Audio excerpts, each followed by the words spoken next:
Среда 17 часот и 15 минути, почитувани гледачи, добро дојдовте во најновото издание од емисијата од своја страна на телевизија Сонце. И официјално ја стартуваме 2025 година. На самиот почеток од оваа емисија би сакала да честитам нова година, да честитам среќни новогодишни божикни празници на сите вас кои што си ги прославувавте. Да посакам многу здравје, најпрво среќа, радост и берикет. Се надевам дека и во оваа нова година ќе имаме доста интересни интервјуа, гости, соговорници, теми кои што ќе ви ги пренесеме токму вам, нашите драги гледачи.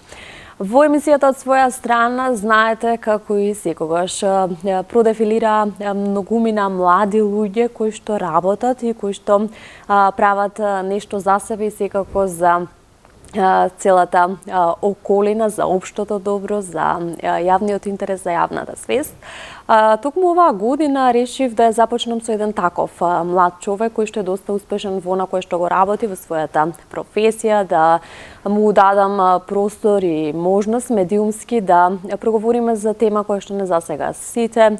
Кажав и на самиот почеток во мојата честитка, ќе посакам најпрво здравје, а токму за здравјето ќе проговориме денес со младиот доктор Веле Тодоровски, кој што ми е прв гостин во оваа нова година. Доктор Веле, ви благодарам што прифативте мојата покана да бидете дел од своја страна. Како сте?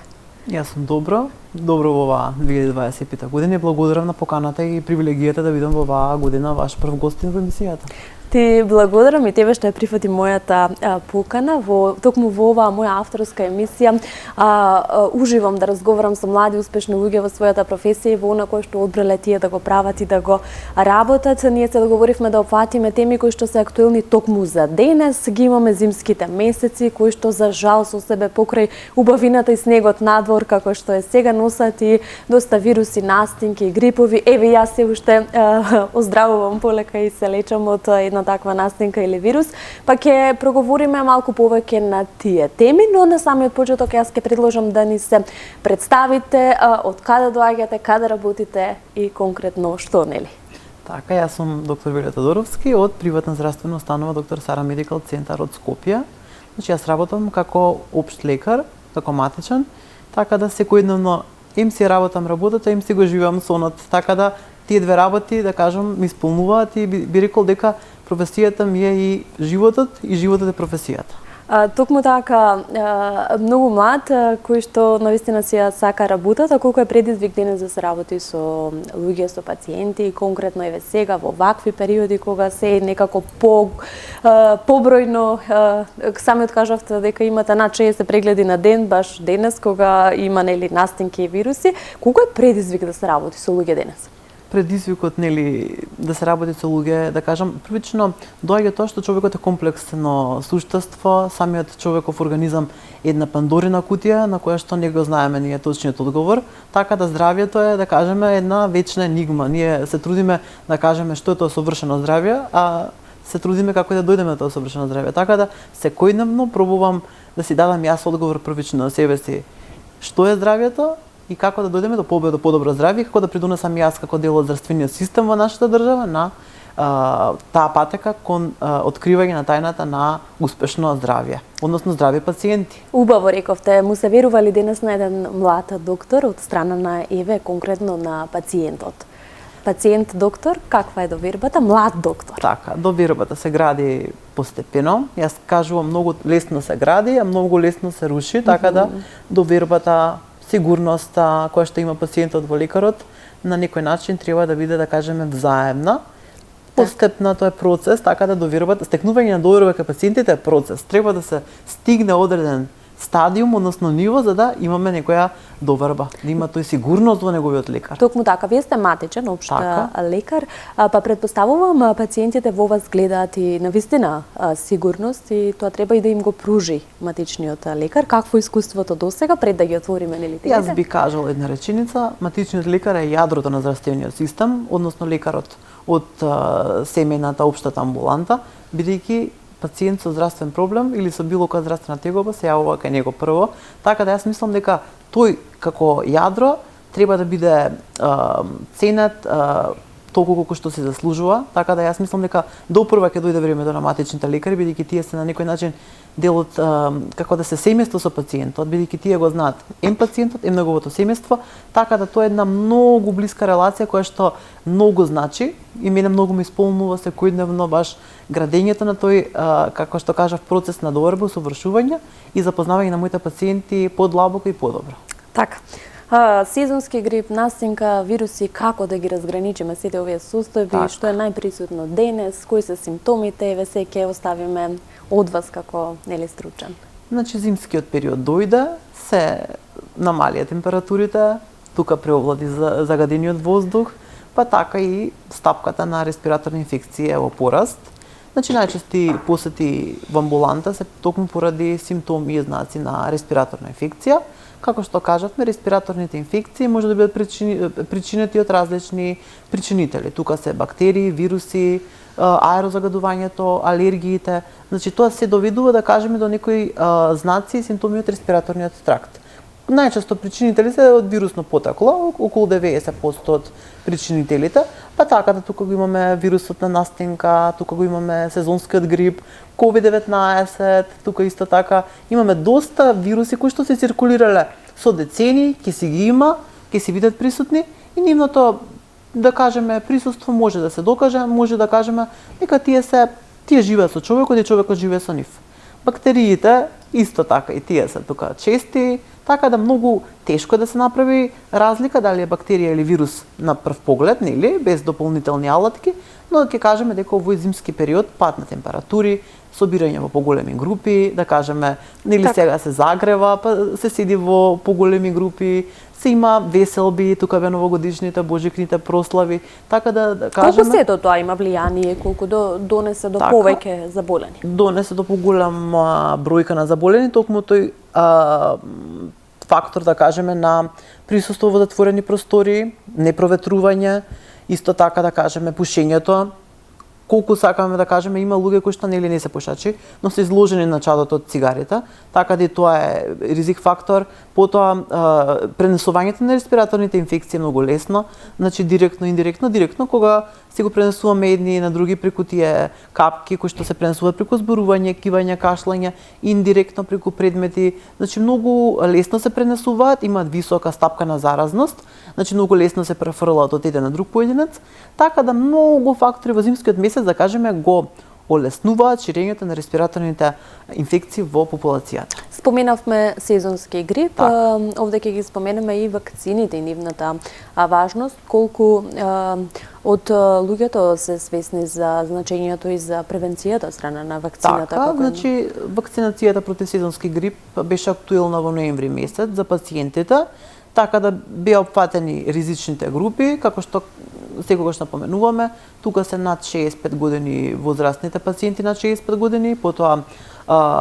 малите деца, тука се хронично болните од малигните неоплазми, така да има и дел од комерцијалните вакцини кои што секој пациент на своја одлука, значи се нафаќа да се вакцинира. Значи тука се ризичните групи и да кажам, здравствените работници треба да се вклучат во таа група на ризични категории, бидејќи тие се во секојдневен контакт со пациентите. Така да вакцинацијата е добра алатка која што ќе доведе до полесна клиничка слика кај пациентите и исто така ќе доведе до намалување на стапката на инфекции, односно нема да имаме толку инфекции како што имаме моментално, но сепак тоа е нели право на личен избор, така да вакцинацијата е навистина добра алатка, особено против сезонскиот грип. Која целна група е најодговорна кога станува збор за вакцините?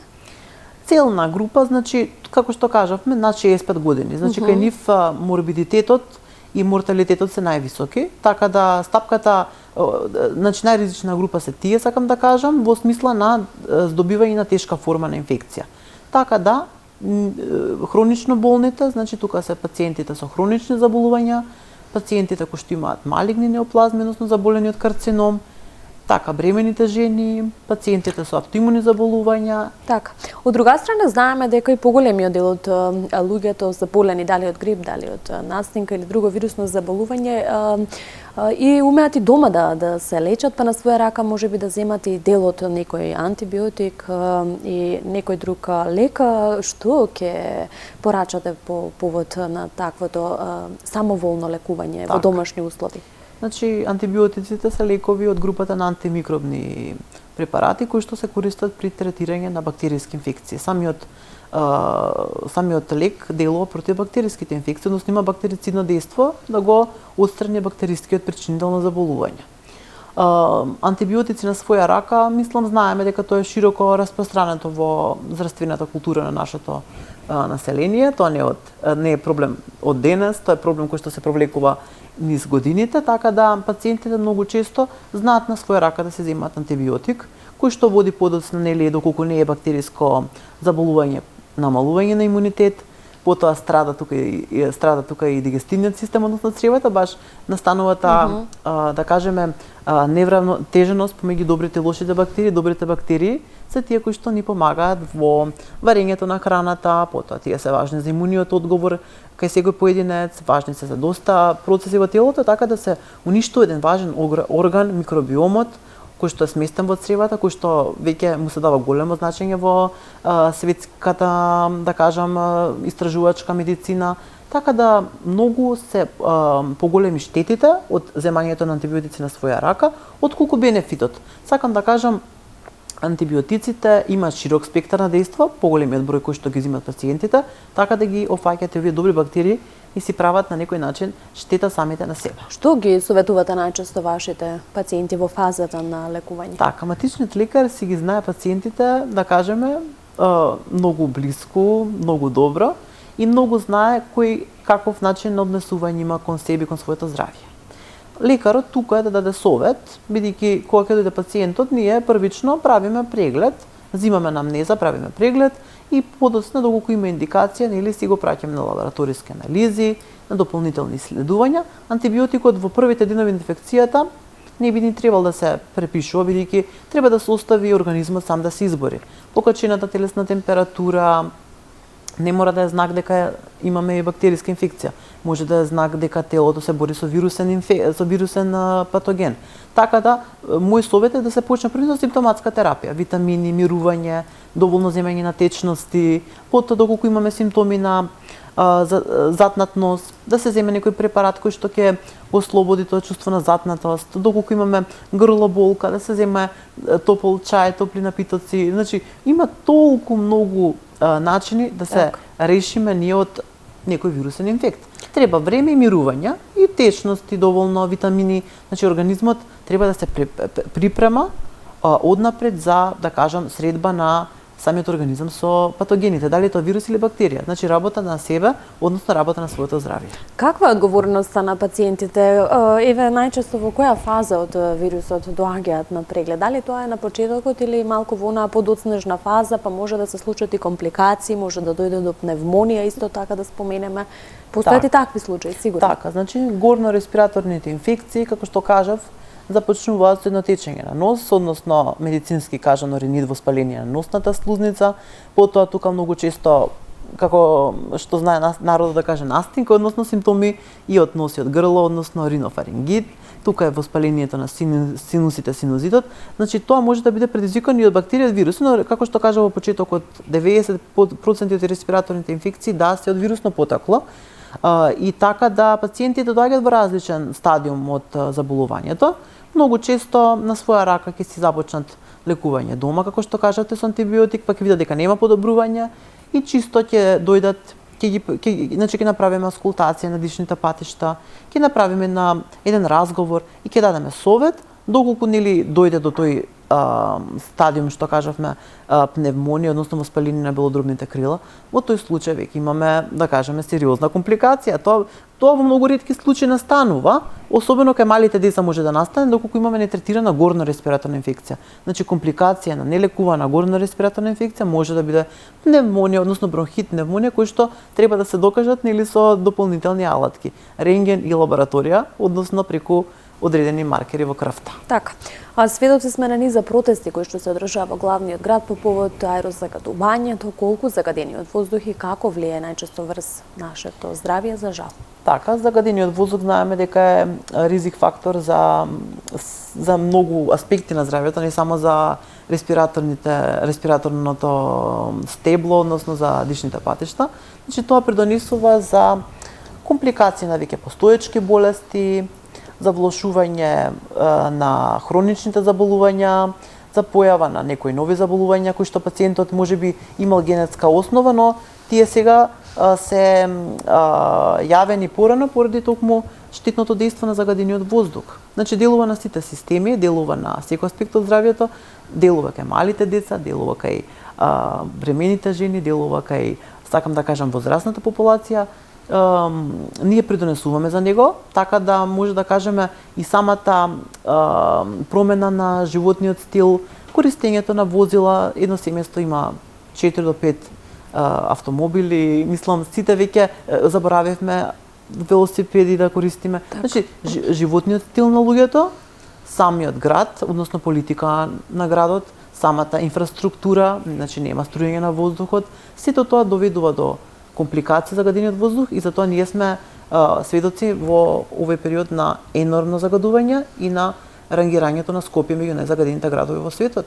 Токму така, што препорачува еден здравствен работник токму по повод аерозагадувањето, Так. еве конкретно мерки за граѓаните? Ограничено движење во најзагадените периоди од денот, значи да се носи заштитна маска кога ќе се излага од дома, особено луѓето кои што се хронично болни, тука е хроничниот бронхит, тука е астмата, потоа пациентите кои што имаат над 65 години, како што кажав, тие имаат нели послаб имунитет и по-споро закрепнуваат од било кое заболување, бремените жени, малите деца да не се изнесуваат во периодот кога е најзагаден воздухот. Сега мислам со снежните покривки може да се каже дека малце се расчисти воздухот. Така, малку значи заштита ќе од типот ветрење на просториите кога не е загаден воздухот, значи малце да се смени воздухот во просториите, да се користи маска и да се избегнува шетање во најзагадените периоди од денот. Така, како млад доктор, можеби за жал ја фативте и светската пандемија со COVID-19, колку тоа беше предизвик токму за вас како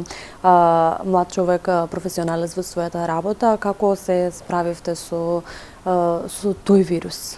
Така, значи како и секој вирус, како што кажав, ние не може да знаеме кој е причинителот на вирусното заболување се додека не се направат некои подетелни испитувања. Како што беше нели PCR тестирањето и како што е се уште, значи дури се направат пософистицирани испитувања. Значи сите вируси горно-респираторни, да кажеме, имаат многу слични симптоми. Покачена телесна температура, течење на нос, кашлица, омалаксалост, дури кај 30% од пациентите може да нема симптоми, односно како што знаеме тоа да се асимптоматски преносители на вирусот, значи тоа е сепак и беше остана да кажеме изненадување за медицината и допрва ќе се истражува вирусот и ќе се докажуваат неговите последици врз здравјето, бидејќи тие се долгорочни, така да луѓето се оправаат со години од COVID-19 инфекцијата. Некои луѓе лесно го пребродено, некои луѓе имаат, да кажам, повеќе годишни компликации, значи се уште се оправуваат, тој хроничен замор, токму јас кажувам дека произлегува и доста од COVID-19 инфекцијата, значи доста се намалува и функционалноста, продуктивноста на луѓето. Тука да не забораваме и психолошкото здравје, колку влијаеше самата пандемија врз стапката на луѓе со зголемена анксиозност, со појава на депресија како да речем исто последица од затворениот простор, од дистанцата која што одржувавме, така да тоа е изненадување за медицината, кое што се открива и ќе се открива. Колку посериозно се свати улогата на матичниот лекар во една таква светска пандемија? Дека тоа е јадро на медицината, повторно ќе нагласам, се потенцира постојано. Значи во секој аспект, дали е COVID-19 пандемијата, дали е епидемија со грип, дали е епидемија на било кое заразно заболување, матичниот лекар, мисламе, тој кој што го има првиот контакт со пациентот и кој што го гледа степенот на здравствената состојба, колку е пациентот очаен за своето здравје, колку пациентот сака да го реши проблемот. Значи, пандемијата доста придонесе нели да се зајакне довербата кај матичните Успеа лекари. ли матичните лекари да повлијат позитивно на здравјето на заболените токму тоа COVID-19, знаејќи дека тука имавме и низа дебати па дали ќе се вакцинираме или нема да се вакцинираме, па дали се штетни вакцините или не се штетни, па тука се исполемизира и прашањето дали да и се верува на медицината или пак не. Каква беше ситуацијата? Се е тоа до ниво на поединец, според мене. Матичниот лекар може да даде совет, а пациентот кој ќе замине од амбулантата, дали ќе го послуша советот и дали ќе ги примени дадените препораки. Се е тоа до ниво на нашата свест како поединци. Колку ние се грижиме за себе си, а потоа како тоа влијае и на околината. Тоа беше и со вакцинацијата, тоа беше и со самите инфицирани пациенти кои што свесно се дружеа со своите блиски пријатели, оде на работните места. Сепак тоа беше зависни од други работи. Самата професија може им зависела и да идат на работа, сакам да кажам, тоа е до ниво на поединец. Пандемијата достане научи и мислам достане освести. И допрва пациентите, и не мора да го кажам за пациентите, луѓето, без разлика дали се пациенти и да се здрави, ќе се освестат и ќе разберат колку треба да работат на сопственото здравје, особено за да бидат подготвени, кој ќе кажам за моментот да дојдат овие епидемии на вирусни инфекции, пандемии. Се надевам дека нема да дојдеме повторно до нова пандемија во 21 век. Чинам дека медицината е една таква професија, една таква наука за која што постојано треба надоградба, постојано нови знаења, да бидете во текст со сето она кое што се случува, можеби и на дневно ниво така забрзано.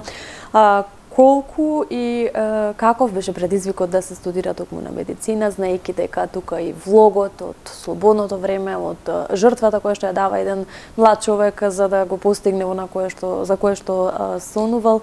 Што беше пресудно, доктор Тодоровски? Желбата на прво место, потоа љубовта кон помагањето на луѓето, хуманоста. Тоа се некои карактеристики кои мислам секој лекар треба да ги има. Начални вредности кои што така. Емпатија, хуманост и да биде влюбен во својата професија, да работи секојдневно со љубов, да се помогне.